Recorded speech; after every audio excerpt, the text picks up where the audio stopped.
Sometimes the most brilliant minds sleep on park benches, invisible to a world that measures worth by bank accounts and business suits. In the desert heat of a prestigious airshow, tech CEO Celeste Keating's revolutionary hydrogen electric jet sits dead on the tarmac, despite the efforts of 25 elite engineers. Her million-dollar prototype refuses to start, embarrassing her in front of thousands of spectators and livestream viewers.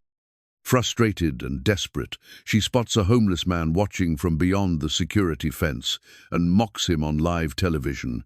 "Call yourself a mechanic? Start my plane." That forgotten stranger is Gabe Skylark Morales, a former Air Force crew chief whose genius once kept fighter jets soaring, but whose life fell apart through medical bills and invisible wounds. When he accepts her challenge, everything changes. What happens next will prove that sometimes the greatest solutions come from the most unlikely places. But can a man's society threw away show them what they've been missing? Before we jump back in, tell us where you're tuning in from, and if this story touches you, make sure you're subscribed, because tomorrow I've saved something extra special for you. The morning sun cast long shadows across the Mojave Desert as Gabriel Skylark Morales shifted his weight against the chain-link fence, watching the sleek aircraft gleam like a silver promise on the distant tarmac. His weathered hands gripped the worn handle of his father's toolbox, a battered metal case that had once held the precision instruments of a master aircraft mechanic, but now contained only the essentials: a few screwdrivers, wire strippers, and electrical tape. The box was all he had left of the man who'd taught him that every machine had a heartbeat, every engine had a soul, and every problem had a solution if you listened carefully enough. 3 years ago, Gabe had been Staff Sergeant Gabriel Morales, crew chief for the 58th Fighter Squadron at Nellis Air Force Base. His hands had been steady then, his mind sharp as a razor's edge, his reputation spotless. Pilots trusted him with their lives, and he'd never let them down. The F-16s under his care had maintained a perfect maintenance record for 18 months straight, a feat that earned him commendations and the respect of officers twice his rank. His photographic memory for aircraft schematics was legendary. He could diagnose engine problems by sound alone, and had an intuitive understanding of hydraulics that made seasoned engineers shake their heads in amazement. But that was before the convoy in Afghanistan, before the roadside bomb that sent shrapnel through his left leg and invisible wounds deeper into his soul. The physical therapy had been manageable, but the medical bills had mounted like storm clouds. His wife Sarah had tried to hold everything together, working double shifts at the hospital while he recovered, but the financial pressure had been relentless. When the PTSD symptoms started, the sleepless nights, the flashbacks that made him freeze up during routine maintenance procedures, everything began to unravel. The Air Force Medical Board had been understanding but firm, early retirement with partial benefits. Sarah had stayed for another year, but watching him struggle with crowds, with loud noises, with the very aircraft that had once been his passion, had slowly worn her down. The divorce papers arrived on a Tuesday, along with the final notice on their mortgage. By Thursday, Gabe was living in his truck. By winter, even that was gone. Now he survived on the margins, picking up odd jobs when his nerves allowed, sleeping in shelters when space was available, and finding solace in the open desert where the silence helped quiet the chaos in his head. The airshow was a dangerous pleasure. Being this close to aircraft again stirred memories both beautiful and painful, but he couldn't stay away. These machines still called to him, still sang their mechanical songs that only he seemed to hear. On the other side of the fence, Celeste Keating stood in the climate-controlled comfort of her private viewing pavilion, watching her engineering team swarm around the silent wing prototype like antibodies attacking an infection. At 48, she was the youngest CEO in the history of Keating Aerospace, a position she'd earned through a combination of brilliant engineering insight and ruthless business acumen. Her hydrogen-electric hybrid propulsion system represented 5 years of development and $300 million in investment. Today's demonstration was supposed to be her company's crowning achievement, a flight that would revolutionize business aviation and cement her legacy as an industry visionary. The prototype was beautiful, she had to admit, sleek as a raptor, with swept wings that seemed to cut through the air even while stationary. The hydrogen fuel cells were integrated seamlessly into the design, promising zero-emission flight with the performance of traditional jet engines. The electric motors could provide whisper-quiet operation for airport approaches, while the hydrogen turbines delivered the power needed for transcontinental range.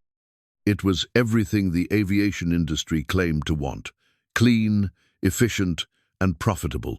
But for the past 45 minutes, it had been nothing more than an expensive sculpture. "Talk to me, Marcus," Celeste called to her chief engineer, a brilliant MIT graduate who'd helped design the propulsion system. Marcus Chen wiped sweat from his forehead despite the morning chill, his usually composed demeanor cracking under the pressure. "We've run full diagnostics 3 times, he reported, his voice tight with frustration. "All systems show green. Fuel cells are charged, electrical systems are nominal, turbines are clear. But when we initiate the startup sequence, nothing happens. It's like the computer doesn't recognize the command." Celeste felt her carefully constructed confidence begin to erode. The press was already asking questions, investors were checking their phones with increasing frequency, and the live stream audience was growing restless. Aviation Week had sent their top reporter, and rumors were already circulating on social media about delays and technical problems. "What about the backup systems?" she asked, knowing the answer but needing to hear it confirmed. "Same result. We've tried manual override, direct electrical connection, even bypassing the main computer entirely. The engines just won't respond." Behind Marcus, a small army of technicians continued their frantic work. Test pilots, who'd flown everything from experimental aircraft to space shuttles, stood helplessly by, their expertise useless without a functioning machine. Software engineers hunched over laptops, running code diagnostics that revealed nothing. Even the representatives from the engine manufacturer looked bewildered, their confidence in their own systems beginning to waver. The media area buzzed with speculation. Aviation journalists who'd covered decades of air shows exchanged theories about everything from sabotage to fundamental design flaws. The live stream chat was becoming increasingly harsh, with viewers questioning whether Keating Aerospace had oversold their capabilities. Stock prices, Celeste knew, would be falling with each passing minute. She thought about her father, who'd built this company from nothing after returning from Vietnam. He'd started with a single hangar and a dream of making aviation safer, cleaner, more accessible. His innovations in avionics had saved countless lives, and his reputation for integrity had been the foundation of everything they'd built. What would he think of this spectacle? Of his daughter's moment of triumph turning into a public humiliation? The irony wasn't lost on her. She'd spent her entire career fighting to be taken seriously in a male-dominated industry, proving again and again that she belonged in boardrooms and design labs. Now, when she needed it most, all that proving seemed meaningless. The prototype that was supposed to validate her vision sat silent, mocking her ambitions with its stubborn refusal to cooperate. "Ma'am," called James Walsh, her head of security, a former military police officer whose calm professionalism had been invaluable during the stressful months of development. "We've got media requests for comments. How do you want to handle this?" Celeste looked out at the crowd, at the cameras, at the expectant faces of investors and colleagues. She'd faced hostile takeover attempts, patent disputes, and regulatory challenges. She'd navigated the treacherous waters of government contracts and international negotiations. But this felt different. This felt personal. "Give me 5 more minutes," she said, her voice steadier than she felt. "Then I'll make a statement."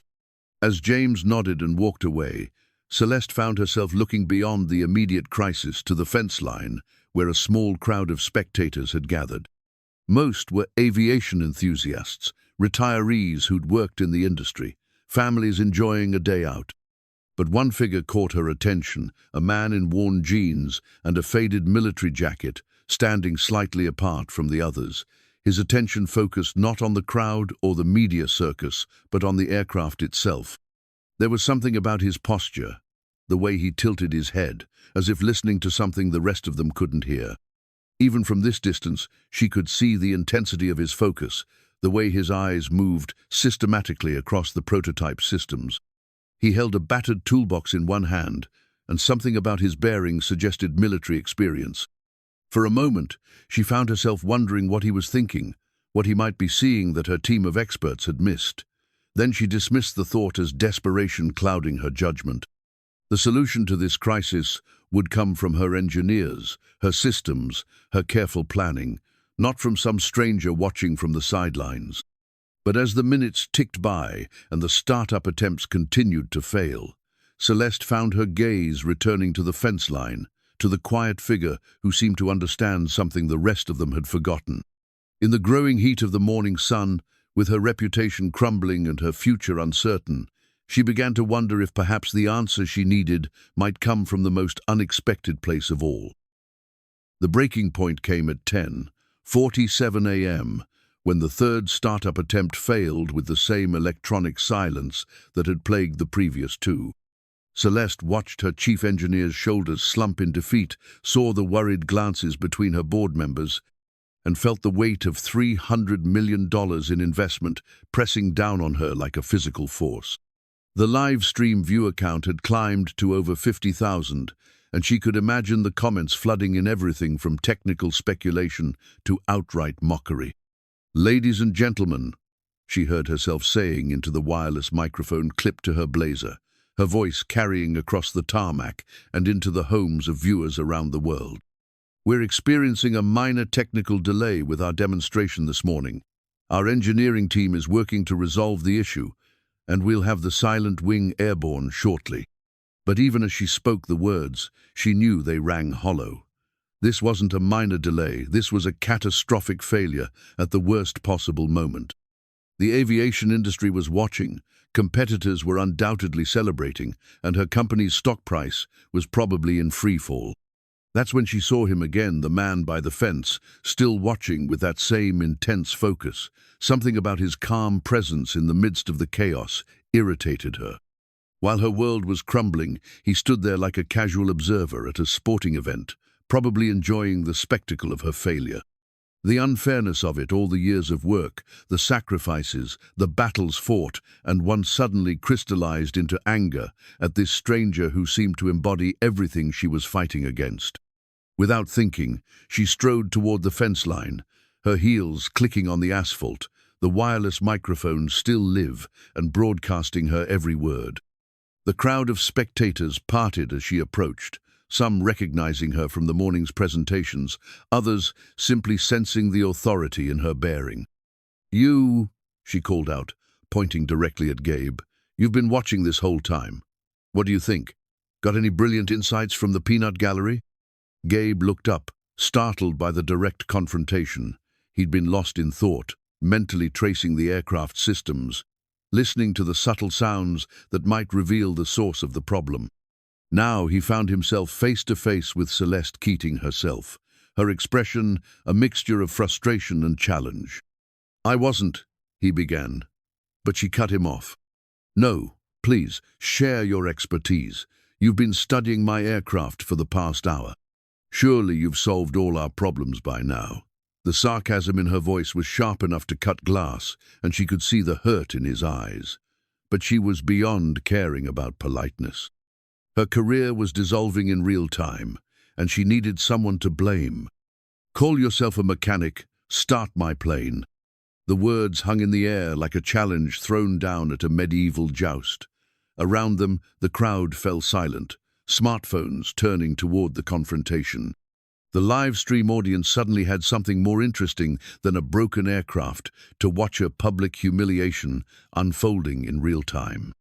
Gabe felt the familiar tightness in his chest, the old anxiety that came with being the center of attention.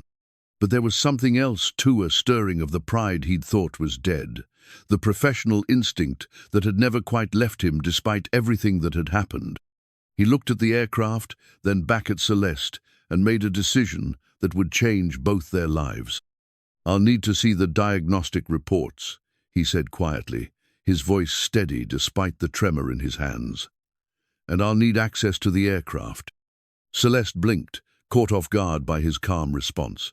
She'd expected embarrassment, maybe anger, certainly not this measured professionalism. "You're serious?" "Dead serious." Gabe shifted his toolbox to his other hand, the familiar weight of it grounding him. "But I have one condition." "A condition?" Celeste's voice rose in disbelief.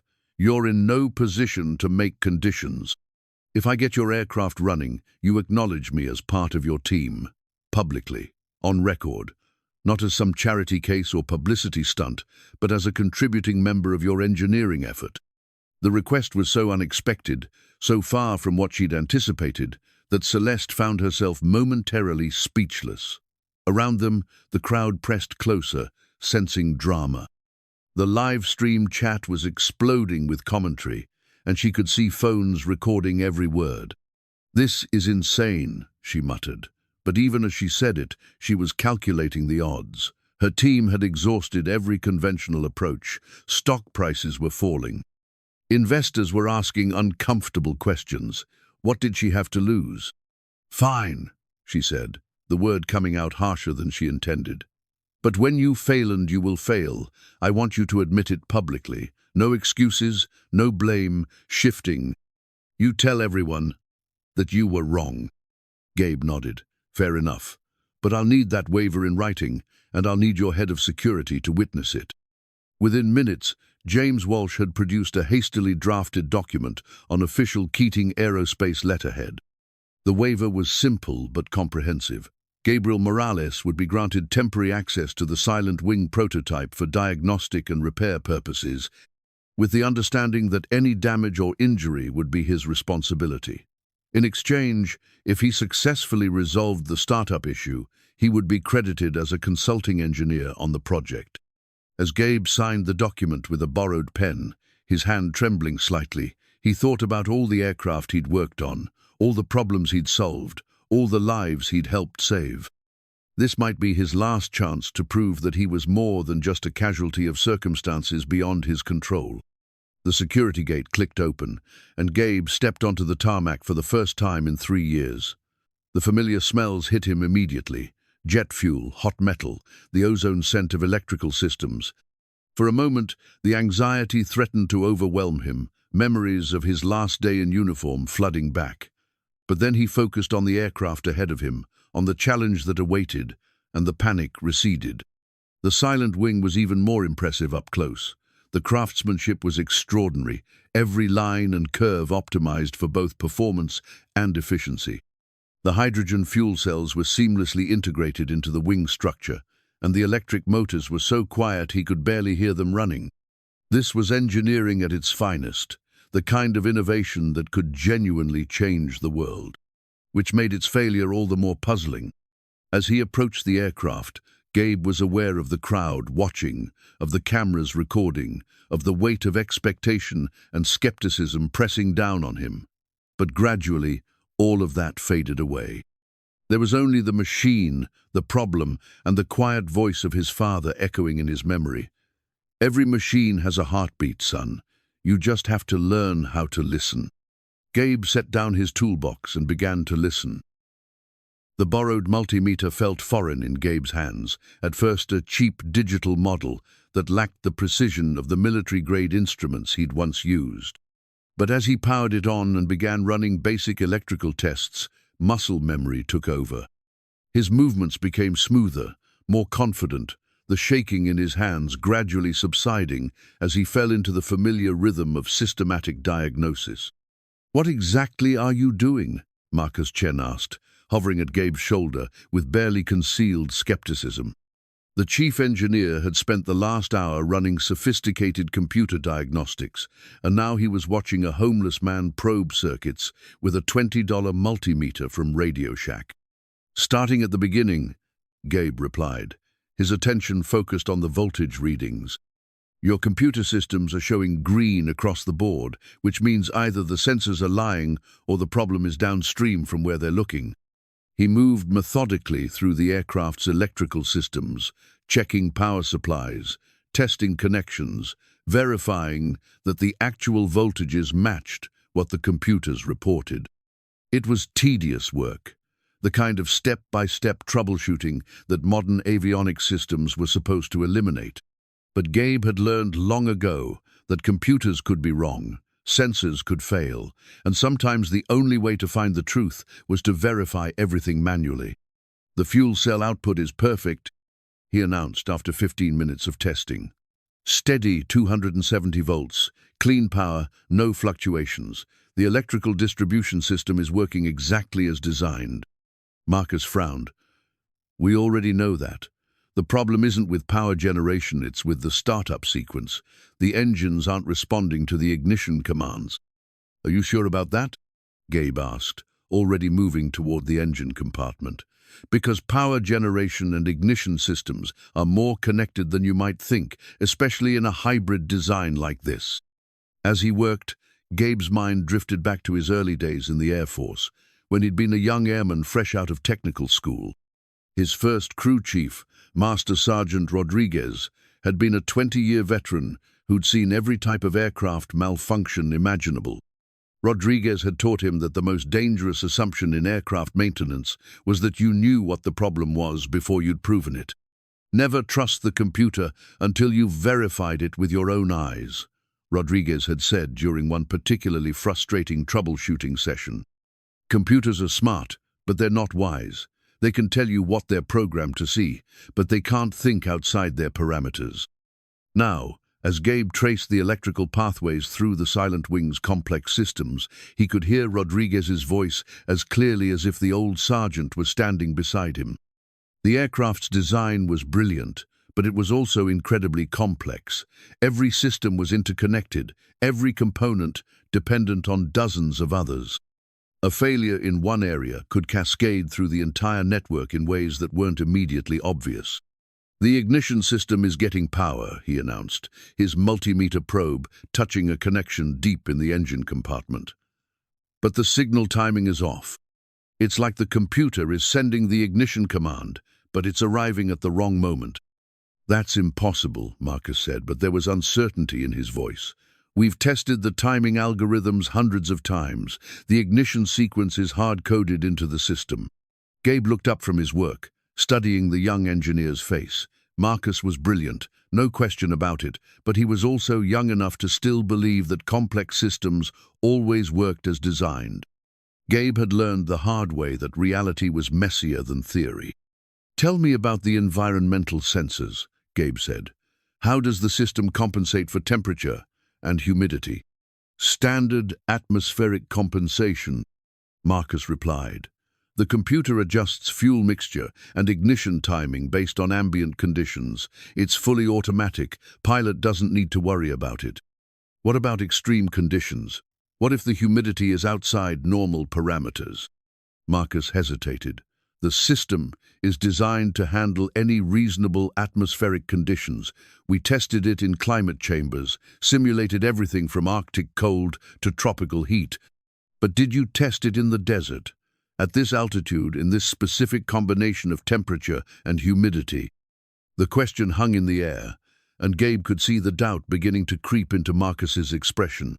The Mojave Desert was notorious for its extreme conditions, scorching heat, bone-dry air, and sudden temperature fluctuations that could play havoc with sensitive electronics. "The environmental sensors are reading normal," Marcus said, but his voice lacked conviction. "According to the computer," Gabe agreed. "But what if the computer is wrong? What if it's trying to compensate for conditions that don't actually exist?" He continued his methodical testing, checking connections, verifying voltages, following the electrical pathways through the aircraft's nervous system. The crowd had grown restless, some people wandering away to explore other exhibits, but the core group remained, watching with a mixture of fascination and skepticism. The livestream audience was more engaged than ever, the chat filled with everything from technical speculation to betting pools on whether the homeless mechanic would succeed. Aviation forums were exploding with debate about the failure, and "Start My Plane" was trending on social media. Celeste watched from her pavilion, her emotions a complicated mix of hope and dread. Part of her wanted Gabe to succeed, to prove that her faith in him hadn't been misplaced.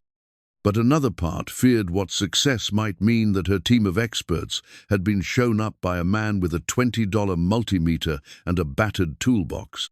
"The fuel injection system is working perfectly," Gabe announced after another 10 minutes of testing. "Pressure is steady, flow rates are correct, atomization is optimal, the hydrogen is getting to the combustion chamber exactly as it should." "Then why won't it ignite?" Marcus asked, his frustration evident. Gabe paused, considering the question. In his mind, he was building a map of the aircraft systems, tracing the flow of fuel, air, and electrical signals through the complex network of components. Somewhere in that maze was the answer, the single point of failure that was preventing the engines from starting. "Because something is telling the computer that the conditions aren't right for ignition," he said finally. "The question is what and why." He moved to the environmental sensor cluster, a sophisticated array of devices that monitored everything from air temperature to barometric pressure. The readings all looked normal on the display, but Gabe had learned not to trust displays. "I need to test these sensors directly," he said, disconnecting the first probe. "If one of them is sending bad data, it could be affecting the entire startup sequence." As he worked, Gabe found himself thinking about the irony of the situation. Here he was, a man who'd lost everything because of medical bills and invisible wounds, troubleshooting a $300 million aircraft while the world watched. 3 years ago, he'd been respected, valued, essential. Now he was fighting for the chance to prove he was more than just a casualty. But the aircraft didn't care about his personal history. It only cared about facts, about electrical signals and mechanical tolerances, about the immutable laws of physics that governed flight. And in that clarity, Gabe found a kind of peace he hadn't experienced in years. "There," he said, his multimeter beeping as it registered an anomaly. "The humidity sensor is reading 15% higher than actual conditions. The computer thinks the air is too moist for optimal combustion, so it's delaying ignition until the conditions improve." Marcus leaned over to look at the reading, his expression shifting from skepticism to amazement. "But that sensor was calibrated just last week. How is it possible?" "Desert conditions," Gabe explained, already reaching for his toolbox. "The extreme temperature differential between day and night, combined with the alkaline dust in the air, can affect sensor accuracy over time. It's a known issue with this type of ceramic humidity sensor." As he spoke, Gabe was already formulating a solution. The fix would require more than just recalibrating the sensor. It would need a complete rewrite of the environmental compensation algorithms. But first, he needed to prove his theory was correct. "I need something to clean the sensor housing," he said, looking around at the assembled engineers. "Something that won't leave residue or conduct electricity." One of the younger technicians offered a small bottle of electronics cleaner, but Gabe shook his head. "Too harsh. It might damage the ceramic element." That's when he remembered the roll of dental floss in his jacket pocketer habit, left over from his military days, when personal hygiene had been a matter of discipline and pride. The floss was unwaxed, made of strong nylon that wouldn't break under stress. "This might work," he said, pulling out the small container. Around him, the engineering team exchanged glances that ranged from confusion to amusement. But Gabe was already focused on the task at hand, using the dental floss to carefully clean the sensor housing in ways that conventional tools couldn't reach. Sometimes the best solutions, he reflected, came from the most unexpected sources. The sight of a homeless man cleaning precision aircraft sensors with dental floss was enough to send ripples of disbelief through the crowd. Some spectators pulled out their phones to record the surreal moment, while others simply shook their heads in amazement. The livestream chat exploded with commentary ranging from admiration to outright ridicule. "He's actually using dental floss," someone called out from the crowd, their voice carrying a mixture of wonder and skepticism. Gabe ignored the comments, his attention focused entirely on the delicate work before him. The ceramic humidity sensor was incredibly sensitive, its molecular structure designed to react to microscopic changes in atmospheric moisture. Desert dust, no matter how fine, could create a film that interfered with its accuracy. The dental floss, with its smooth nylon surface and precise thickness, was actually an ideal tool for reaching into the sensor's microscopic channels. "This is insane," Marcus muttered, but he was watching intently as Gabe worked with the careful precision of a surgeon. Even if the sensor is dirty, the computer should be able to compensate for minor variations. "Not if the error is large enough," Gabe replied, his voice steady despite the tremor in his hands. "Your environmental algorithms probably have acceptable variance parameter, say, plus or minus 5%. But if the sensor is reading 15% high, that's outside the compensation range." As he worked, Gabe's mind was already racing ahead to the next challenge. Cleaning the sensor might solve the immediate problem, but it wouldn't address the underlying issue. The aircraft's environmental compensation algorithms were too rigid, too dependent on perfect sensor data. In the real world, sensors failed, conditions changed, and systems had to adapt. "There," he said, carefully reassembling the sensor housing. "Let's see if that makes a difference." Marcus activated the aircraft's diagnostic systems, and for the first time in over an hour, the readings changed. The humidity sensor now showed levels consistent with the actual desert conditions, bone dry, with barely 5% moisture in the air. "I don't believe it," Marcus breathed, staring at the display. "The combustion parameters are shifting into the optimal range." But Gabe was already shaking his head. "The sensor's clean now, but that's just treating the symptom. The real problem is in the software. Your algorithms are too inflexible. They can't handle unexpected conditions." "What do you mean?" Celeste asked, appearing at his shoulder. She'd been watching from a distance, but the change in the readings had drawn her closer. "The computer is programmed to wait for perfect conditions before initiating ignition," Gabe explained. "But perfect conditions don't exist in the real world. Weather changes, sensors drift, components age. The system needs to be able to adapt." He paused, studying the displays that showed the aircraft's various systems. The fuel cells were charged, the electrical systems were functioning, and the environmental readings were now accurate. But the startup sequence was still locked in a waiting pattern, refusing to proceed because the conditions weren't quite what the programmers had expected. "I need to modify the ignition algorithms," he said. "Make them more flexible, more tolerant of real-world variations." "You want to reprogram our flight control software?" Marcus asked, his voice rising in disbelief. "That code took months to develop and test. It's certified by the FAA. You can't just—" "I can make a temporary patch," Gabe interrupted. "Something that will allow the startup sequence to proceed with current conditions. It won't affect the certified codate, it'll just override the environmental restrictions for this demonstration." The suggestion hung in the air like a challenge. Modifying flight control software was serious business, the kind of work that usually required teams of programmers and months of testing.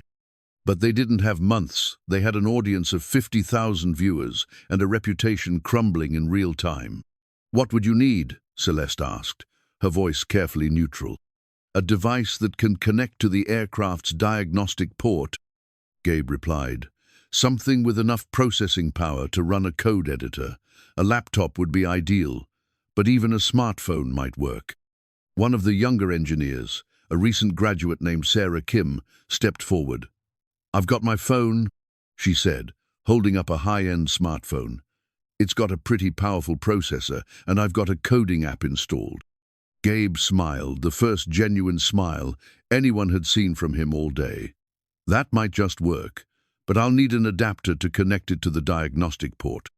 Within minutes, the engineering team had produced a collection of cables, adapters, and connectors that would allow the smartphone to communicate with the aircraft's computers.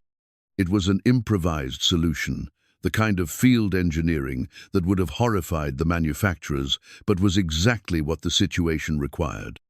As Gabe connected the phone to the aircraft's diagnostic system, he found himself thinking about his father again. Eduardo Morales had been a master of improvisation, able to repair complex machinery with whatever materials were available. During the lean years after returning from Vietnam, he'd kept a small airport's fleet running with creativity, determination, and an intuitive understanding of how machines really worked. "Every problem has a solution," Eduardo had always said. "Sometimes it's not the solution you expect, but it's always there if you're willing to look for it." Now, as Gabe began typing code on the smartphone's small screen, he felt his father's presence like a guiding hand. The programming language was modern, but the underlying principles were the same as they'd always been: input, processing, output, and the logical flow that connected them all. "What exactly are you doing?" Marcus asked, watching lines of code scroll across the phone's display. "Creating a bypass routine," Gabe explained, his fingers moving with surprising speed across the touchscreen. "The current algorithm waits for all environmental parameters to fall within optimal ranges before proceeding. I'm writing a new routine that will allow ignition if the parameters are merely adequate." The code was elegant in its simplicity, a series of conditional statements that would override the aircraft's conservative startup restrictions. Instead of waiting for perfect conditions, the engines would start as long as the basic safety requirements were met. "This is brilliant," Sarah Kim said, reading over his shoulder. "The logic is completely sound. Why didn't we think of this?" "Because you were solving a different problem," Gabe replied. "You were designing a system for perfect conditions, for controlled environments where everything works as expected, but real-world aviation is messier than that." As he worked, Gabe was vaguely aware of the crowd around him, of the cameras recording his every move, of the weight of expectation pressing down on him. But the programming demanded his complete attention, each line of code building on the last, creating a digital pathway around the obstacles that had stymied the aircraft. The photographic memory that had served him so well in the Air Force was working overtime now, recalling details from technical manuals he'd read years ago, remembering the subtle interactions between different aircraft systems. The silent wing was more advanced than anything he'd worked on before, but the fundamental principles remained the same. "Done," he announced, saving the code to the phone's memory. "Now I need to upload this to the aircraft's computer and test it." The upload process was nerve-wracking, with potential for disaster at every step. If the code was wrong, if there was a logic error or a syntax mistake, it could lock up the entire system. But Gabe had checked and double-checked every line, and he was confident in the solution. "Upload complete," he said, disconnecting the phone from the diagnostic port. "The new routine is loaded and ready to test." Marcus moved to the startup controls, his hand hovering over the ignition switch. "Are you sure about this? If something goes wrong?" "Then I take full responsibility," Gabe replied. "But I'm betting it works." The moment of truth had arrived. After nearly 2 hours of troubleshooting, of cleaning sensors and rewriting code, everything came down to this single switch. Gabe felt the familiar tightness in his chest, the anxiety that had plagued him since Afghanistan. But underneath it was something else, quiet confidence, born of years of experience and a deep understanding of how machines really worked. "Hit it," he said, his voice steady despite the tremor in his hands. Marcus pressed the switch, and for a heartbeat, nothing happened. Then, with a soft whir that built to a whistle and finally to a roar, the silent wing's engines came to life. The roar of the hydrogen-electric engines was unlike anything Gabe had heard before, a deep, powerful sound that seemed to combine the best characteristics of both technologies. The hydrogen turbines provided the raw power, while the electric motors added their own whisper-quiet efficiency. Together, they created a symphony of engineering that sent shivers down his spine. Around him, the crowd erupted in cheers and applause. The livestream viewer count had climbed to over 100,000, and the chat was moving too fast to read. Aviation journalists were frantically updating their stories, and social media was exploding with videos of the moment the engines came to life. But Gabe barely noticed the celebration.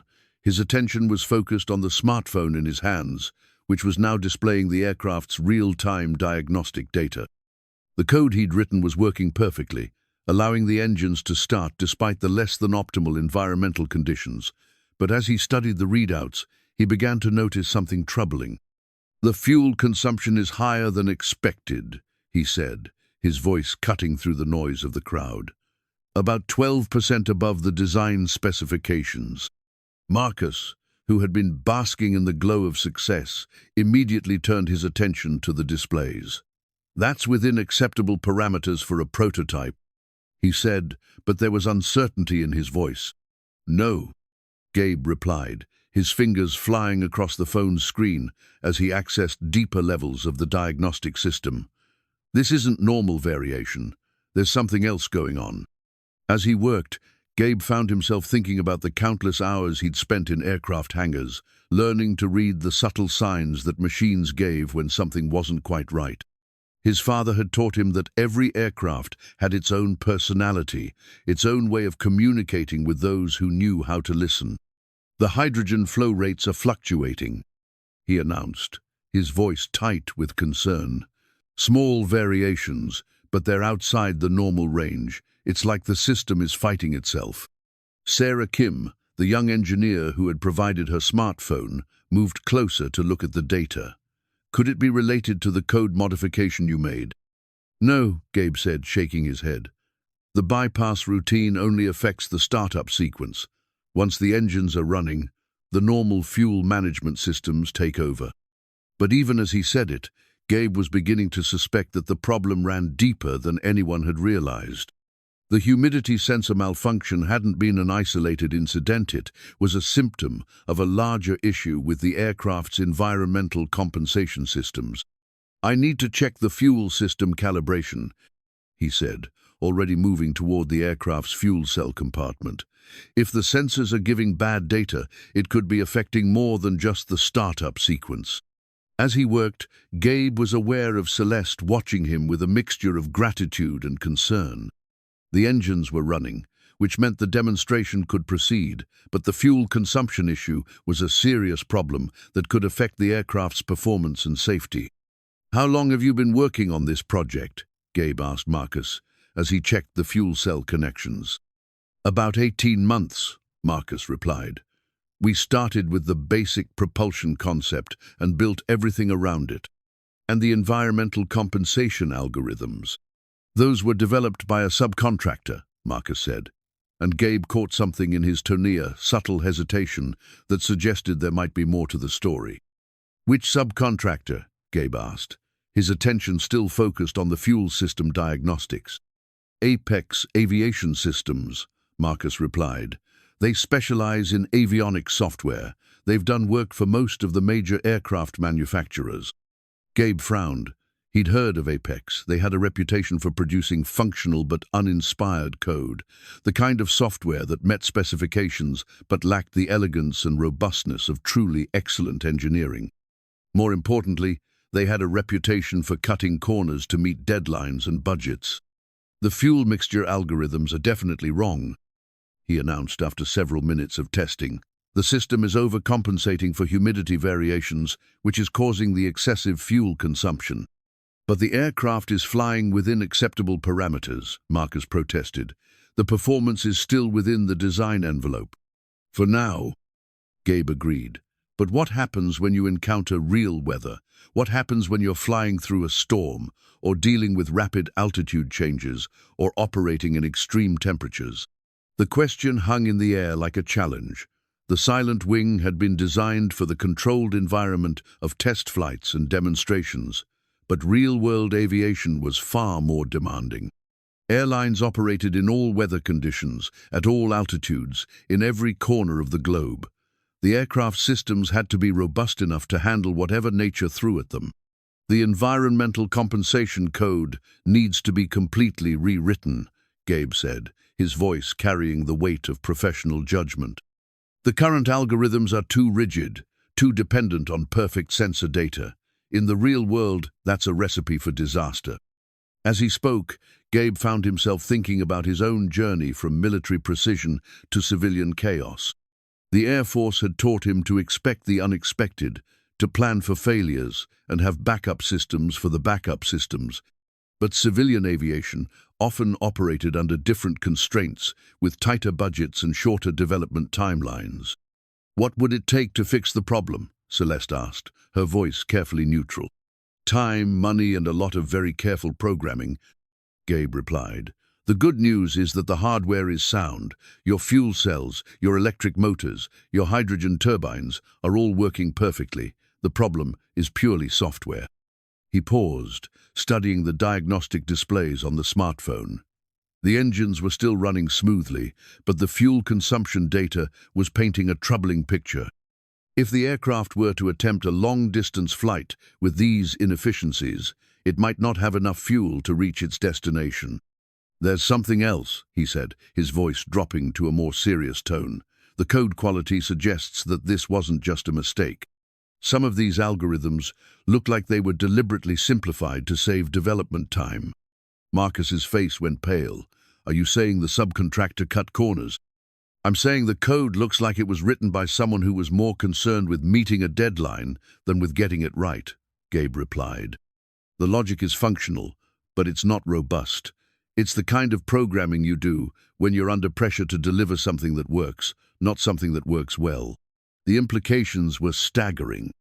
If Apex Aviation Systems had deliberately delivered substandard software to meet contractual obligations, it could affect not just the silent wing, but potentially dozens of other aircraft projects. The aviation industry's reputation was built on safety and reliability, and any compromise in those areas could have catastrophic consequences. "We need to document everything," Celeste said, her voice tight with controlled anger.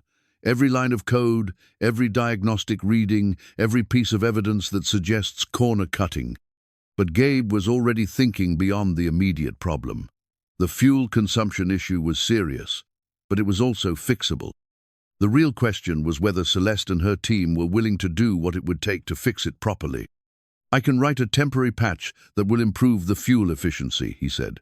"It won't be perfect, but it should bring the consumption down to acceptable levels for the demonstration." "And after the demonstration?" Celeste asked. "After the demonstration, you'll need to decide whether you want to do this right or do it fast," Gabe replied, "because you can't do both." As he spoke, Gabe found himself thinking about his own choices, about the compromises he'd made and the prices he'd paid. The aircraft industry was built on the foundation of uncompromising standards, but the business world often demanded flexibility and speed. Finding the balance between those competing demands was one of the greatest challenges in modern aviation. "Show me what you can do," Celeste said, her voice carrying a note of determination that reminded Gabe of his father's quiet confidence. "If you can fix this, if you can make it right, then we'll find a way to make it work." Gabe nodded, already formulating a plan. The temporary patch would be relatively simply, few lines of code that would override the most problematic fuel mixture algorithms. But the real work would come later, when they had time to rebuild the environmental compensation systems from the ground up. "I'll need about 20 minutes, he said, his fingers already moving across the smartphone's screen. "And I'll need someone to monitor the engine parameters while I work." As he began typing, Gabe felt the familiar focus that came with challenging technical work. The code flowed from his fingers like music, each line building on the last, creating a digital solution to a very real problem. Around him, the crowd continued to celebrate the success of the engine startup, unaware of the deeper issues that still needed to be resolved. But Gabe knew that the real work was just beginning. Starting the engines had been the easy part. Making them work reliably, safely, and efficiently in the real world, that would be the true test of his abilities and his commitment to the principles his father had taught him so many years ago. 20 minutes later, Gabe straightened up from his work, his back aching from bending over the smartphone screen. The improvised bleed airline he'd constructed from spare tubing and cable ties looked like something from a backyard mechanic shop, but it was doing exactly what it needed to do, providing a more stable pressure reference for the fuel management system. "The fuel consumption is down 8%, Sarah Kim announced, reading from the diagnostic display. "Still above optimal, but much closer to the design specifications." Gabe nodded, wiping sweat from his forehead with the back of his hand. The desert sun was climbing higher, and the temperature on the tarmac was becoming uncomfortable. But the physical discomfort was nothing compared to the mental strain of debugging complex software while surrounded by cameras and crowds. "It's a band-aid solution," he said, his voice carrying the weariness of someone who'd been fighting an uphill battle for hours. "The real fix will require completely rewriting the environmental compensation algorithms, but this should get you through the demonstration." As he spoke, Gabe found himself thinking about the deeper implications of what he'd discovered. The faulty code wasn't just a technical problem, it was a symptom of a culture that prioritized speed and cost savings over quality and safety. In the military, that kind of thinking could get people killed. In civilian aviation, the stakes were just as high. "Tell me about Apex Aviation Systems," he said to Marcus, who had been quietly observing the repairs. "How did they get the contract for this work?" Marcus shifted uncomfortably. "They submitted the lowest bid. The project was already over budget, and the board was looking for ways to cut costs without compromising performance." "And did they compromise performance?" Gabe asked, though he already knew the answer. "Not according to their test results," Marcus replied, but his tone suggested he had his own doubts. "Everything passed the acceptance tests. The code met all the specified requirements." Gabe almost smiled at the careful language. In the world of software development, meeting requirements was often very different from actually working well. A program could technically satisfy every specification while still being fundamentally flawed. "What about field testing?" he asked. "Did anyone actually fly this aircraft under real-world conditions?" "We did extensive flight testing," Marcus said, his voice defensive. "Hundreds of hours in all types of weather. With test pilots who knew about the limitations," Gabe said. "Pilots who could compensate for the system's quirks because they understood them. But what about normal operations? What about pilots who expect the aircraft to work the way it's supposed to?" The question hung in the air like an accusation. The aviation industry had learned, through decades of tragedy and investigation, that aircraft had to be designed for the worst-case scenario, the best-case scenario. A system that worked perfectly in the hands of expert test pilots could be a death trap for ordinary commercial pilots dealing with real-world pressures. "The environmental compensation algorithms are just the beginning," Gabe continued, his voice growing more serious. "If Apex cut corners on this code, what about the other systems? What about the navigation software, the autopilot, the emergency procedures?" Celeste had been listening to the conversation with growing concern. "Are you saying our entire avionics package could be compromised?" "I'm saying you need to audit everything," Gabe replied. "Every line of code, every algorithm, every system that Apex delivered. Because if they were willing to cut corners on something as critical as fuel management, they might have cut corners on other things too." The implications were staggering. A complete audit of the aircraft software could take months and cost millions of dollars. But the alternative, releasing an aircraft with potentially dangerous flaws, was unthinkable. "There's something else," Gabe said, his voice dropping to a more confidential tone. "The problems we're seeing aren't just about bad programming. They're about a fundamental misunderstanding of how aircraft systems work in the real world." He paused, gathering his thoughts. The military had taught him about systems thinking, about the way that individual components interacted to create emergent behaviors that couldn't be predicted from looking at the parts in isolation. But civilian contractors often worked in silos, focusing on their specific piece of the puzzle without considering the bigger picture. "Your hydrogen fuel cells are beautiful pieces of engineering," he continued. "Your electric motors are state-of-the-art. Your turbines are incredibly efficient. But the software that ties them all together was written by people who didn't understand how these systems interact under stress." As he spoke, Gabe was thinking about his own experiences with complex systems, both in the military and in his civilian life. The convoy attack that had ended his Air Force career had been caused by a single failed componenter radio that had stopped working at the worst possible moment. But the real tragedy had been the cascade of failures that followed, the way that one small problem had triggered a chain reaction that nobody had anticipated. "PTSD is like that too," he said, surprising himself by speaking the words aloud. One bad day, one traumatic event, and suddenly your entire nervous system is compromised. You can't trust your own reactions anymore. Marcus looked uncomfortable with the personal revelation, but Celeste was listening intently. "Is that what happened to you?" Gabe nodded, his hands trembling slightly as he remembered. "Afghanistan, roadside bomb. I was in the lead vehicle, and our radio failed just as we hit the IED. I couldn't call for backup, couldn't coordinate the rescue. People died because I couldn't do my job." "That wasn't your fault," Celeste said gently. "Wasn't it?" Gabe replied. "I was the communications specialist. My job was to make sure the radios worked. But I'd been pushing the equipment too hard, trying to extend its range beyond design specifications. When we needed it most, it failed." The parallel between his military experience and the current situation wasn't lost on him. In both cases, the failure had been caused by pushing systems beyond their intended limits, by expecting technology to compensate for human limitations. "The difference is that I learned from my mistakes," he continued. "I know what happens when systems fail under stress. I know how to design redundancy, how to plan for the worst-case scenario." But Apex didn't learn those lessons. They designed software for perfect conditions, and perfect conditions don't exist. As he spoke, Gabe was aware of the crowd around them, of the cameras still recording, of the weight of public attention. But for the first time in years, he felt like he was doing something meaningful, something that mattered beyond his own survival. "The aircraft is safe to fly today," he said, his voice carrying the authority of professional judgment. "The patches I've installed will get you through the demonstration without any problems. But after that, you need to make a choice. You can continue with the flawed software and hope for the best, or you can do the hard work of fixing it properly."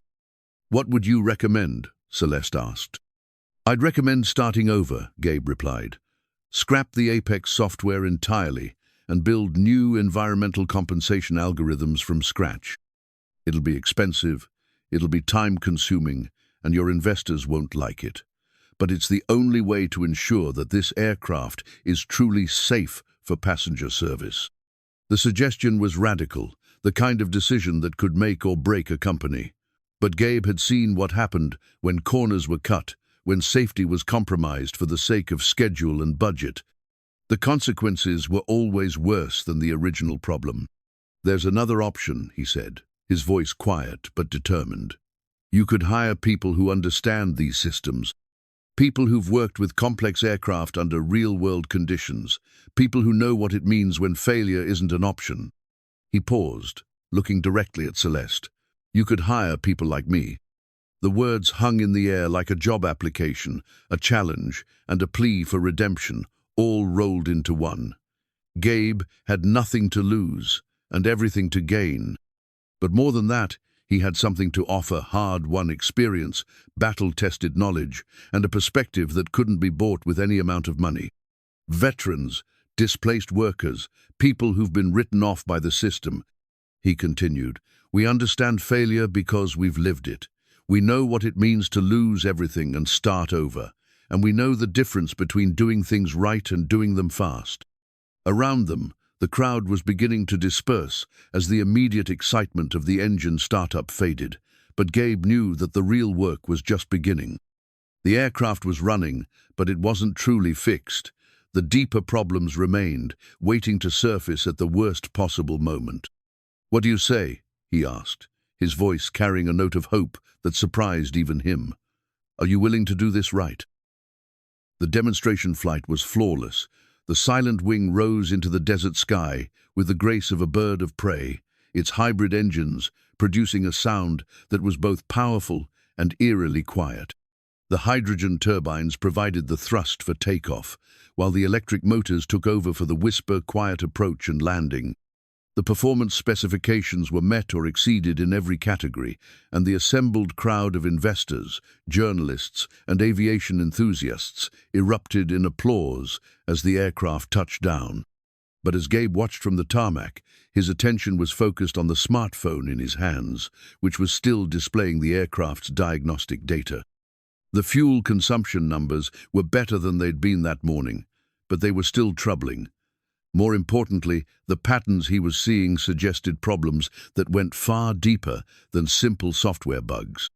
"Congratulations," Sarah Kim said, appearing at his elbow with a broad smile. "You just saved the company. The investors are ecstatic. The media is calling it a triumph, and our stock price is going through the roof." Gabe nodded absently, his attention still focused on the data streaming across the screen. "The flight performance was good," he agreed. "But look at these fuel efficiency curves. They're not consistent with the design specifications." Sarah frowned, leaning closer to examine the displays. "What do you mean?" "The aircraft is consuming too much fuel during certain phases of flight," Gabe explained, his finger tracing the irregular patterns on the screen. "The efficiency drops are too predictable, too systematic. It's like the software is programmed to waste fuel under specific conditions." "That's impossible," Sarah said, but her voice lacked conviction. "Why would anyone program an aircraft to waste fuel?" Gabe was quiet for a moment, his mind working through the implications. In the military, he'd learned to recognize the signs of deliberate sabotage, the subtle patterns that distinguished intentional damage from accidental failure. What he was seeing now had some of those same characteristics. "Maybe they didn't program it to waste fuel," he said slowly. "Maybe they programmed it to appear more efficient than it actually is." The suggestion hung in the air like an accusation. But as Gabe continued to study the data, he became more convinced that his suspicions were correct. The fuel consumption patterns were too regular, too predictable to be the result of random programming errors. "I need to see the original source code," he said, his voice tight with urgency. "Not just the compiled version that's running on the aircraft, but the actual programming that Apex delivered." "That's proprietary information," Sarah said, but she was already pulling out her phone. "I'd need authorization from Marcus or Ms. Keating." "Get it," Gabe said, his tone leaving no room for argument. "Because if I'm right about this, your demonstration today was the least of your problems." 20 minutes later, Gabe was hunched over a laptop in the air-conditioned comfort of the engineering trailer, scrolling through thousands of lines of code. The Apex software was well documented and professionally formatted, but as he dug deeper into the algorithms, he began to see disturbing patterns.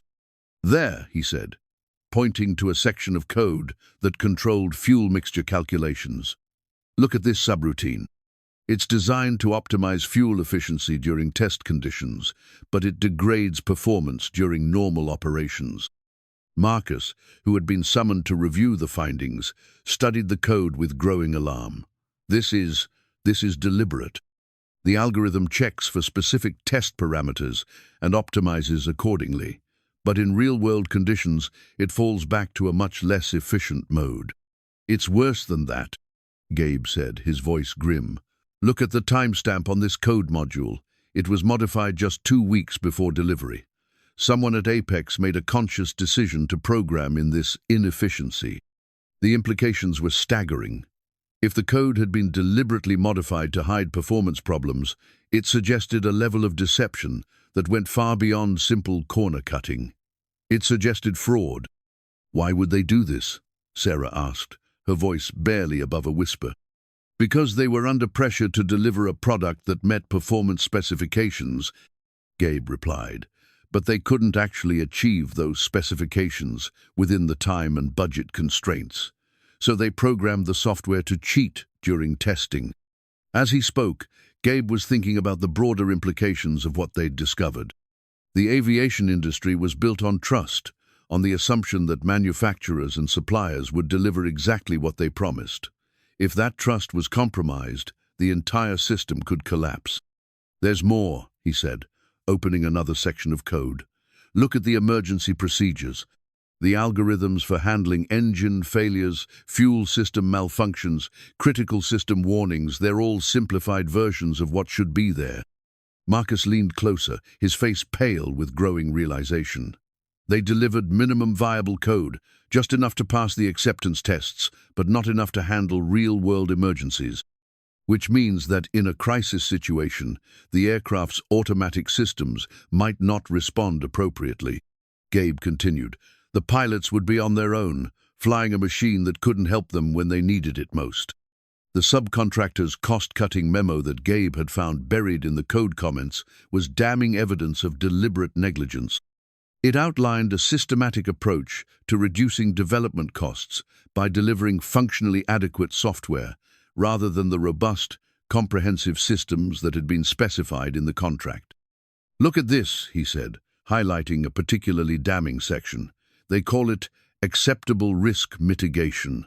They knew the software was inadequate, but they calculated that the probability of encountering the specific failure modes was low enough to justify the cost savings." The memo was signed by Apex's Chief Technology Officer and dated just 3 months before the software delivery. It was clear evidence that the company's leadership had made a conscious decision to compromise safety for profit. "This is criminal," Celeste said, her voice shaking with anger. She'd been summoned to the trailer as soon as the extent of the problem became clear. "They've put passengers at risk to save money on development costs." "It's worse than that," Gabe replied. "According to this memo, they're using the same approach on other projects. Your aircraft might not be the only one affected." The revelation sent shockwaves through the assembled team. If Apex had been systematically delivering substandard software to multiple aircraft manufacturers, the implications for aviation safety were almost unthinkable. "We have to report this to the FAA," Marcus said, his voice hollow with the realization of what this meant for the Silent Wing project. "They'll have to ground all aircraft using Apex software until everything can be audited. And that will take months," Celeste added, her dreams of revolutionizing aviation crumbling around her. "Maybe years. By the time we're cleared to fly again, the competition will have passed us by." But Gabe was already thinking beyond the immediate crisis. The discovery of the fraudulent code was devastating, but it was also an opportunity. If they could prove that Keating Aerospace was the victim of deliberate deception, they might be able to turn the situation to their advantage. "Not necessarily," he said, his voice carrying a note of determination. "What if we used this crisis to build something better? What if we took the lead in developing new standards for avionics software integrity?" The suggestion was radical, but it made sense. Instead of simply being another victim of Apex's deception, Keating Aerospace could become the company that exposed the problem and led the industry's response to it. "We could establish a new division," Gabe continued, his mind racing with possibilities. "A team dedicated to developing ethical, transparent avionics software. We could hire veterans, displaced workers, people who understand the real-world consequences of system failures." He paused, looking directly at Celeste. "We could call it second chance engineering. A place where people who've been written off by the system can prove their worth by building systems that actually work." The name resonated with everyone in the room. They had all been given a second chance that morning, Gabe, to prove his worth. Celeste to salvage her reputation, the entire company to demonstrate that they could overcome adversity. "It's ambitious," Celeste said, but there was excitement in her voice. "It would require significant investment, a complete restructuring of our development processes, and a level of transparency that most companies would find uncomfortable. But it's the right thing to do," Gabe replied, "and in the long run, it's the only thing that will work. The aviation industry can't continue to operate on the assumption that contractors will always deliver what they promise. We need better oversight, better standards, and better consequences for those who compromise safety." As he spoke, Gabe felt something he hadn't experienced in years, a sense of purpose, of belonging, of being part of something larger than himself. The discovery of the fraudulent code had been devastating, but it had also created an opportunity to build something better. "What do you say?" he asked, his voice carrying a note of hope. "Are you ready to change the industry?" The question hung in the air like a challenge, a promise, and a new beginning, all rolled into one. Outside, the desert sun was setting, painting the sky in shades of orange and purple. Tomorrow would bring new challenges, new problems to solve, new systems to build. But for the first time in years, Gabe felt ready to face them. The Boardroom at Keating Aerospace headquarters was a monument to aviation history, its walls lined with photographs of legendary aircraft and the pioneers who had built them. Celeste's father smiled down from his portrait behind the head of the table, his weathered hands resting on the blueprints that had launched the company. But today, the atmosphere was anything but celebratory. Gabe sat at the polished mahogany table, acutely aware of how out of place he looked in his borrowed suit and hastily trimmed beard. 3 weeks had passed since the airshow demonstration, 3 weeks of intensive investigation, code review, and preparation for this moment. The second chance engineering proposal lay before him in a neat stack of documents, each page representing hours of work and years of hard-won experience. "The evidence is overwhelming," Celeste said, addressing the assembled board members and investors. Apex Aviation Systems deliberately delivered substandard software, compromising the safety and performance of our aircraft. But more than that, they've been doing the same thing to other manufacturers across the industry. The presentation slides on the wall showed the damning evidence they'd uncovered. Code comments that revealed deliberate corner-cutting, performance algorithms designed to cheat during testing, and emergency procedures that were inadequate for real-world scenarios. The subcontractors' internal memos painted a picture of systematic deception that had put countless passengers at risk. "The question before us today," Celeste continued, "is how we respond to this crisis. We can take the traditional approach, fire the subcontractor, hire a new one, and hope for the best. Or we can use this as an opportunity to fundamentally change how avionics software is developed and validated." Board member Patricia Hendricks, a former airline executive with 30 years of experience, leaned forward in her chair. "The liability implications alone are staggering. If we go public with this information, we'll be admitting that our aircraft has potentially dangerous flaws." "With respect, ma'am," Gabe interjected, his voice steady despite the tremor in his hands. "We're not admitting anything. We're the victims here. Apex defrauded us, just like they defrauded other manufacturers. The question is whether we're going to be passive victims or we're going to fight back." The presentation slides changed to show Gabe's proposal for the Second Chance Engineering Division. The concept was radical in its simplicity. Hire overlooked veterans and displaced workers to develop transparent, robust avionics software using open-source principles and rigorous testing protocols. "The aviation industry has always been built on the principle that safety comes first," Gabe continued, his confidence growing as he spoke. "But somewhere along the way, we've allowed cost pressures and schedule constraints to compromise that principle. The Second Chance Engineering Initiative would restore safety as the primary consideration in software development." Investment manager Robert Chen Marcus's uncle and a major shareholder studied the financial projections with obvious skepticism. "The development costs are enormous. We're talking about hiring 50 engineers, building new facilities, and essentially starting from scratch. The return on investment is questionable at best." "The return on investment is staying in business," Gabe replied, his military training evident in his direct manner. "Because if we don't fix this problem, if we don't restore confidence in our software, we won't have a business to worry about." The room fell silent as the implications sank in. The aviation industry was built on trust, and that trust had been shattered by Apex's deception. Rebuilding it would require more than just fixing the immediate problems. It would require a fundamental commitment to transparency and accountability. "Tell us about the people you want to hire," Patricia said, her tone suggesting genuine interest rather than skepticism. Gabe's expression softened as he thought about the men and women he'd met during his years on the streets, veterans struggling with PTSD, displaced workers whose industries had disappeared, brilliant minds that had been written off by a society that measured worth in terms of current employment status. "Master Sergeant Rodriguez taught me aircraft maintenance 20 years ago," he said. "After he retired, he couldn't find work because employers thought he was too old to learn new technologies. But he understands aircraft systems better than anyone I've ever met.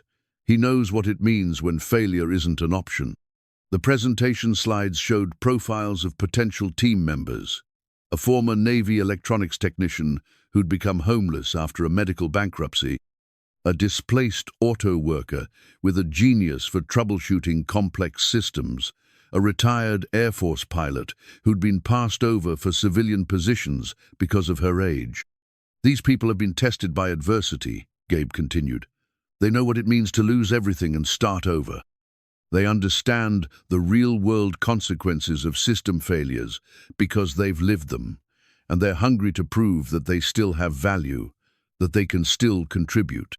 The business case was compelling, but Gabe knew that the real challenge was overcoming the cultural resistance to hiring people who didn't fit the traditional mold. The tech industry was notorious for its youth bias, its preference for recent graduates over experienced professionals who might be perceived as outdated. The software development methodology would be completely transparent, he explained, clicking to the next slide. All code would be open source, subject to independent review and verification. We'd establish rigorous testing protocols that go far beyond current industry standards, and we'd create a culture of accountability where safety always comes first. The proposal included detailed plans for training programs, mentorship opportunities, and career development paths that would help transitioning veterans and displaced workers adapt to the demands of modern software development. It was ambitious, expensive, and risky, but it was also exactly what the industry needed. The initial investment would be significant, Gabe acknowledged, but the long-term benefits go far beyond just our company. We'd be creating a new standard for the industry, establishing ourselves as the leader in ethical avionics development. That's worth more than any short-term cost savings. As he spoke, Gabe found himself thinking about his father, about the principles that had guided Eduardo Morales through decades of honest work. The old man had never compromised on quality, never cut corners to save money, never forgotten that his work affected real people's lives. "There's something else," Gabe said, his voice taking on a more personal tone. "The people we're proposing to hire, they're not just skilled workers. They're people who've been discarded by the system, written off as obsolete or damaged, giving them a chance to contribute again, to prove their worth. That's not just good business. It's the right thing to do." The room was quiet as the board members digested the proposal. Gabe could see doubt in some faces, cautious interest in others, and in Celeste's eyes, a determination that reminded him of his father's unwavering commitment to excellence. "The FAA investigation is going to happen whether we want it or not," Celeste said, breaking the silence. "The question is whether we're going to be reactive or proactive. Are we going to wait for the regulators to impose new standards on us, or are we going to take the lead in developing those standards ourselves?" Board member Thomas Wright, a former Pentagon procurement officer, leaned back in his chair with a thoughtful expression. "The military has been dealing with contractor integrity issues for decades. The principles you're proposing, transparency, accountability, rigorous testing, they're not new. What's new is applying them to civilian aviation, which is exactly what we need to do," Gabe replied. "The military learned these lessons the hard way, through failures that cost lives. The civilian aviation industry shouldn't have to repeat those mistakes." The presentation concluded with a timeline for implementation, showing how the Second Chance Engineering Division could be operational within 6 months. The initial focus would be on rewriting the Silent Wings avionics software, but the long-term vision was much broader, establishing new industry standards for software integrity and creating a model that other manufacturers could follow. "The bottom line," Gabe said, standing up to address the room directly, "is that we have a choice. We can continue with business as usual, hoping that the next contractor will be more honest than the last one.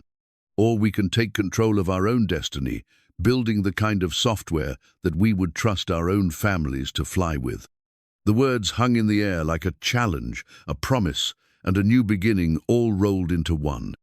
Around the table, the board members exchanged glances, their expressions ranging from skepticism to cautious optimism. Patricia Hendricks was the first to speak. "The proposal is ambitious, certainly, But given the alternative continued dependence on contractors who've already proven they can't be trusted, makes sense. The financial projections are sound, Robert Chen added grudgingly. The initial investment is substantial, but the long-term return could be significant if we can establish ourselves as the industry leader in software integrity. One by one, the board members voiced their opinions, their questions, their concerns. The debate was thorough, sometimes heated, but gradually a consensus began to emerge. The Second Chance Engineering Initiative wasn't just a response to the current crisis, it was an opportunity to reshape the entire industry. All in favor? Celeste asked, her voice steady despite the magnitude of the decision they were about to make.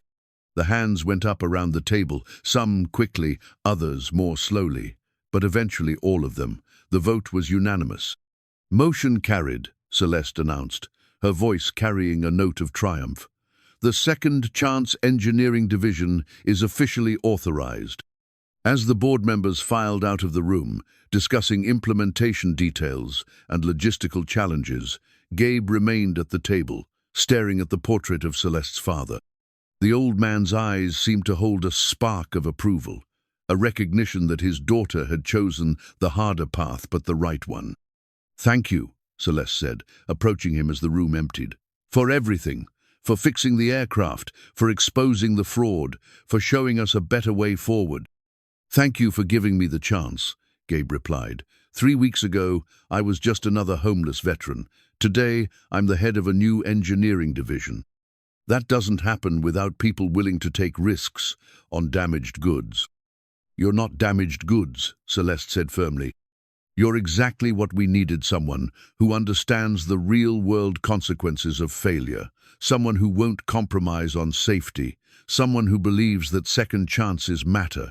As they walked out of the boardroom together, Gabe felt something he hadn't experienced in yearshope, not just for himself, but for all the people who'd been written off, discarded, forgotten. The Second Chance Engineering Initiative was more than just a business venture, it was proof that everyone deserved another opportunity to prove their worth. The real work was just beginning. The boardroom presentation slides glowed against the wall, their clean lines and professional graphics, a stark contrast to the tension in the room. Gabe stood at the head of the table, his hands steady now as he faced the assembled investors and executives. The borrowed suit had been replaced by clothing that actually fit, but more importantly, the tremor of anxiety that had plagued him for years was finally under control. "Ladies and gentlemen," he began, his voice carrying the quiet authority of someone who had earned the right to be heard. "What you're looking at is more than just a business proposal. It's a roadmap for rebuilding trust in an industry that has forgotten what integrity means." The slides showed the results of their investigation into Apex Aviation Systems, a pattern of deception that extended far beyond the Silent Wing project. The subcontractor had been cutting corners on aircraft software for over a dozen manufacturers, creating a web of compromised systems that threatened the safety of millions of passengers. "The evidence is undeniable," Celeste added, her voice steady despite the magnitude of what they were revealing. Apex has been systematically delivering substandard software, optimizing for cost savings rather than safety. But more than that, they've been actively concealing these compromises from their clients. Investment banker David Morrison leaned forward, his expression skeptical. "These are serious allegations. Do you have legal proof of deliberate fraud?" Gabe clicked to the next slide, revealing the damning internal memos they'd uncovered. These documents were found in Apex's own code repositories. They show a deliberate strategy to reduce development costs by delivering functionally adequate software, rather than the robust systems specified in their contracts. The memos were devastating in their clarity. Apex executives had calculated that the risk of catastrophic failure was low enough to justify the cost savings from simplified software. They had deliberately chosen to compromise safety for profit, gambling with the lives of innocent passengers. "The implications extend far beyond our company," Gabe continued. "According to our analysis, Apex software is running on aircraft operated by 7 major airlines, 3 cargo carriers, and numerous corporate flight departments. We're talking about potentially thousands of aircraft with compromised safety systems. The room fell silent as the full scope of the crisis became clear. This wasn't just about one company's reputation, it was about the integrity of the entire aviation industry. If word of this got out prematurely, it could cause a panic that would ground flights worldwide. "What's your proposed solution?" asked Patricia Hendricks, her airline experience making her acutely aware of the operational implications. "We go public," Gabe replied, his voice firm. "We present our findings to the FAA, to the aviation press, and to the public. We show them that Keating Aerospace was a victim of this fraud, but more importantly, we show them how we're going to fix it." The boardroom presentation slides shifted to show detailed plans for the Second Chance Engineering Initiative. The proposal was comprehensive, covering everything from recruiting strategies to quality assurance protocols. But at its heart was a simple principle: hire people who understood the real-world consequences of system failures. The veteran employment contracts represent more than just job creation, Gabe explained, his voice taking on a more personal tone.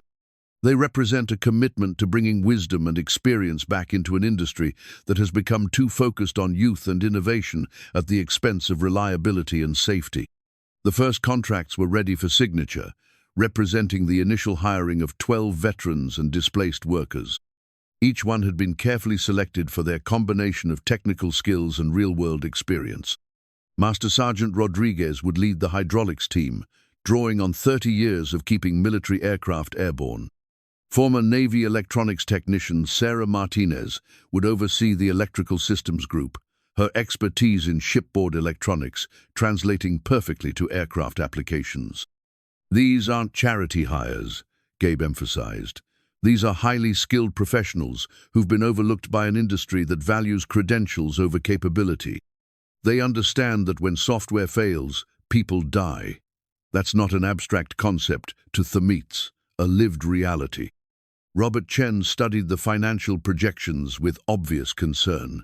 "The development costs are enormous. We're talking about completely rebuilding our software infrastructure from the ground up. The timeline alone will put us months behind our competitors." "Our competitors are flying aircraft with compromised software," Gabe replied. "When the FAA investigation concludes, when the extent of Apex's fraud becomes public, those companies will face massive liability issues. We'll be the ones who identified the problem and took action to fix it." The strategic advantage was clear, but it required courage to seize it. Going public with the fraud allegations would make Keating Aerospace a target for Apex's legal team and potentially expose the company to lawsuits from affected airlines. But it was also the only way to differentiate themselves from the competition and establish themselves as the industry leader in software integrity. "The transparency protocols we're proposing are unprecedented," Celeste added, clicking to the next slide. "All source code will be open to independent review. Testing procedures will be documented and verifiable. We'll establish a culture where safety concerns can be raised without fear of retaliation." The presentation showed detailed workflows for software development, testing, and validation. Every line of code would be subject to peer review. Every algorithm would be tested under conditions that exceeded normal operational parameters. And every system would be validated by people who had personally experienced the consequences of failure. "The key difference," Gabe explained, "is that we're not just building software, we're building accountability. When a veteran who's seen combat writes code for an emergency landing system, they're not thinking about meeting deadlines or cutting costs. They're thinking about the pilot who might have to use that system to save lives." The presentation concluded with a direct challenge to the board. They could continue with business as usual, hoping that the next contractor would be more honest than Apex, or they could take the lead in establishing new industry standards for software integrity. "The choice is simple," Gabe said, his voice carrying the weight of hard-won experience. "We can be victims of this fraud, or we can be the company that exposes it and shows the industry a better way forward. The boardroom fell silent as the implications sank in. This wasn't just about fixing a technical problem, it was about fundamentally changing how the aviation industry approached software development. The stakes were enormous, the risks were significant, and the potential rewards were transformative. "Motion to approve the Second Chance Engineering Initiative," Patricia Hendricks said, her voice cutting through the silence. "All in favor?" The hands went up around the table, some quickly, others more slowly, but eventually all of them. The vote was unanimous, and with it, the aviation industry was about to change forever. 6 months later, Gabe stood in the same spot where he'd once watched from behind a chain-link fence, but now the view was entirely different. The Second Chance Engineering facility stretched across the desert floor, its modern buildings housing teams of engineers, programmers, and technicians who had all been given the opportunity to prove their worth. The morning sun glinted off the ID badge, clipped to his shirt, a simple piece of plastic that represented far more than just access to a building. Gabriel Morales, Director of Engineering, Second Chance Aviation Solutions. The title still felt surreal, but the responsibility felt right. Every day, he walked through offices filled with people who had been written off by the system, who had been deemed too old, too damaged, or too obsolete to contribute. Now they were building the future of aviation safety. The FAA audit results came in this morning, Sarah Kim announced, approaching with a tablet, displaying the official report. She'd been promoted to lead the software validation team, her youth balanced by the wisdom of the veterans she worked alongside. Perfect score across all categories. They're calling our transparency protocols the new industry standard. Gabe smiled, remembering the anxiety that had once made his hands shake whenever he faced official scrutiny. Now, he welcomed it. The Second Chance Engineering Division had nothing to hide there. Code was open source, their testing procedures were documented, and their commitment to safety was unwavering. "How's Rodriguez doing with the new hydraulics team?" he asked, watching through the window as the Master Sergeant demonstrated proper troubleshooting techniques to a group of recently hired engineers. "He's in his element," Sarah replied. "Yesterday he told me that teaching these young folks is the most important work he's ever done. Says he's finally passing on everything he learned in 30 years of keeping aircraft airborne." The success stories were everywhere. Former Navy electronics technician Sarah Martinez had been promoted to lead the electrical systems group, her expertise in shipboard electronics proving invaluable in developing robust aircraft systems. Displaced auto worker Miguel Santos had become the team's expert in sensor integration, his experience with manufacturing tolerances, helping them design systems that could handle real-world variations. "The Boeing order came through," Celeste said, joining them at the window. "They want to retrofit their entire 787 fleet with our new software. The contract is worth $200 million, but more importantly, it validates everything we've been working toward." The transformation of Keating Aerospace had been remarkable. What had started as a response to fraud had become a movement that was reshaping the industry. Other manufacturers were adopting similar transparency protocols. Regulators were updating their oversight procedures. And a new generation of engineers was learning that safety was more important than speed or cost savings. "There's something else," Celeste continued, her voice carrying a note of excitement. "The Veterans Administration wants to partner with us on a nationwide program. They're calling it the Second Chance Initiative, and they want to replicate our model in other industries." Gabe felt a surge of pride that had nothing to do with personal achievement. The principle they'd established that experience and wisdom were more valuable than credentials and youth was spreading beyond aviation.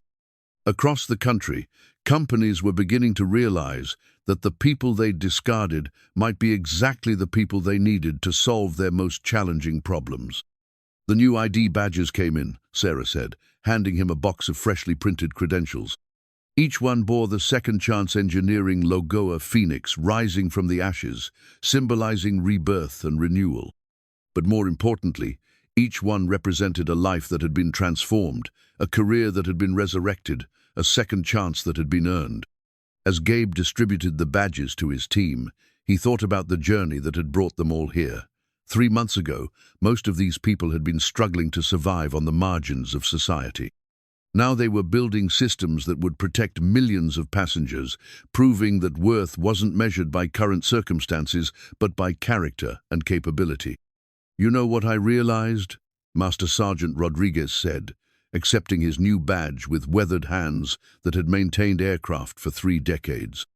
"All those years I thought I was just fixing machines, but I was really learning how to fix problems, any problems. The machines were just practice."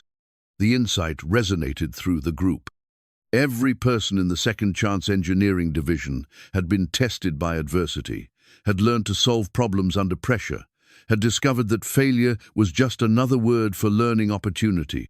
Those hard-won lessons were now being applied to create the safest, most reliable aircraft software in the industry. "The first production aircraft with our new software suite is ready for delivery," Gabe announced, looking out at the gleaming jet on the tarmac. "Every line of code has been reviewed by people who understand the real-world consequences of system failures. Every algorithm has been tested by engineers who know that cutting corners isn't just bad business, it's a betrayal of trust." The aircraft represented more than just technological achievement. It represented the validation of a principle that society had forgotten, that the people who had been knocked down by life might be the ones with the most to offer. The veterans who had seen combat understood the importance of reliable systems. The displaced workers who had lost their jobs understood the value of quality work. The homeless individuals who had been invisible to society understood the importance of being seen and valued. "There's a memorial service next week," Celeste said quietly, "for the passengers who died in the crashes caused by Apex's faulty software. The families have asked us to attend, to represent the people who exposed the fraud and made sure it couldn't happen again." The weight of responsibility settled on Gabe's shoulders, but it was a weight he was ready to bear.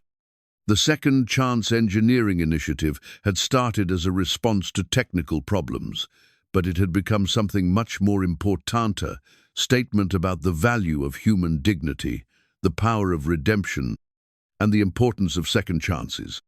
"We'll be there," he said, his voice carrying the quiet authority of someone who had earned the right to speak for the forgotten. "Because this isn't just about fixing software.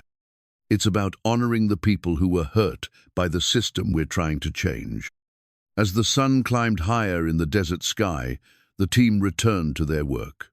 There were algorithms to debug, systems to test, and safety protocols to validate. But there was also something more intangible, a sense of purpose that came from knowing that their work mattered, that their experience had value, that their second chance was making a difference. Gabe's new ID badge caught the sunlight as he walked through the facility, its simple design representing something profound, the recognition that worth wasn't determined by circumstances but by character, that the people society discarded might be exactly the people it needed most, and that everyone deserved the chance to prove their value. The homeless veteran who had watched from behind a fence was gone, replaced by a leader who understood that true altitude wasn't measured in feet above sea level, but in the courage to lift others up. The aircraft they were building would carry passengers safely to their destinations, but more importantly, the principles they were establishing would carry the industry toward a future where safety, integrity, and human dignity were valued above all else. Sometimes the most brilliant minds did sleep on park benches, invisible to a world that measured worth by bank accounts and business suits. But sometimes, if they were lucky, someone would see their potential and give them the chance to prove that second chances were worth taking. The work continued, the aircraft flew, and the future looked brighter than it had in years. In the end, that was what second chances were all about. Not just the opportunity to start over, but the possibility of building something better than what came before.